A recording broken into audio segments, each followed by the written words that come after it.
Ekraną. Šią savaitę Hario Poterio gerbėjai gali džiaugtis gausybę renginių skirtų tik jiems. Štai Vilniuje prekybos centre Ozas šią savaitę atidaryta Hario Poterio filmų užkulisių fotografijų paroda. Jau vakar Poteriados gerbėjai galėjo išvysti paskutinės filmo dalies išankstinę premjerą. Parodoje eksponuojamose 60 nuotraukų galima išvysti išskirtines dekoracijas, specialiuosius efektus, kostiumus bei kartu augančius su filmų pagrindinius aktorius – Danielį Radcliffą, Rupertą Grintą bei Emma Watson. Paroda veiks iki Liepos 24 dienos pirmajame prekybos centro Ozas aukšte.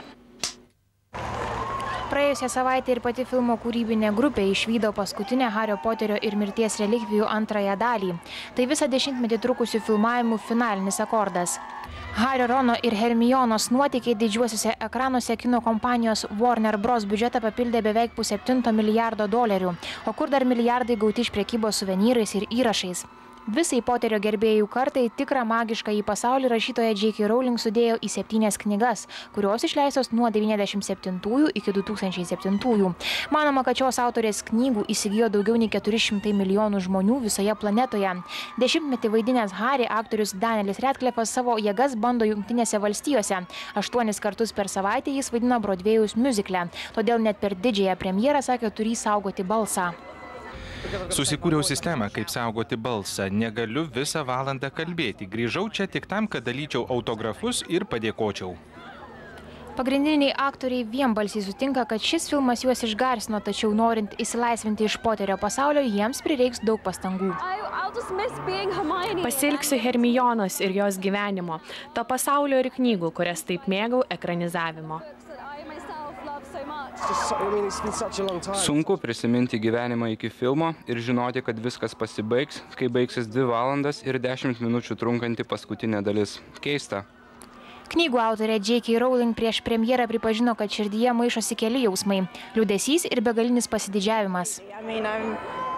Aš vos tvardausi, tai tikrai vairiausių emocijų puokštė. Labai didžiuojamės filmų, manau, kad ši paskutinė dalis geriausia.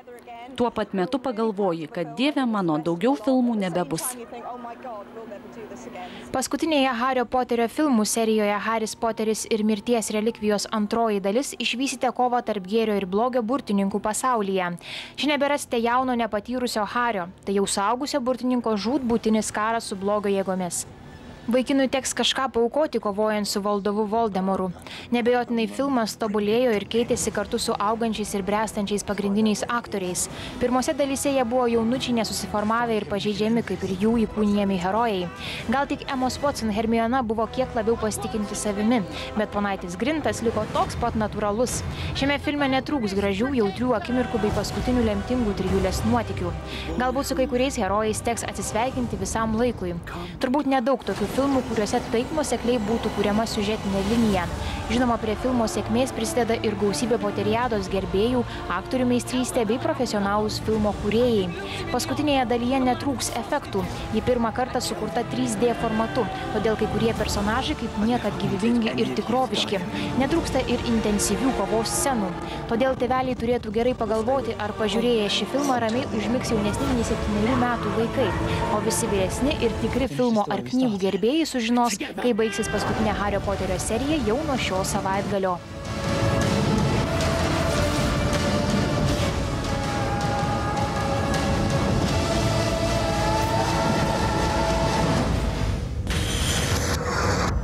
Only I can live forever.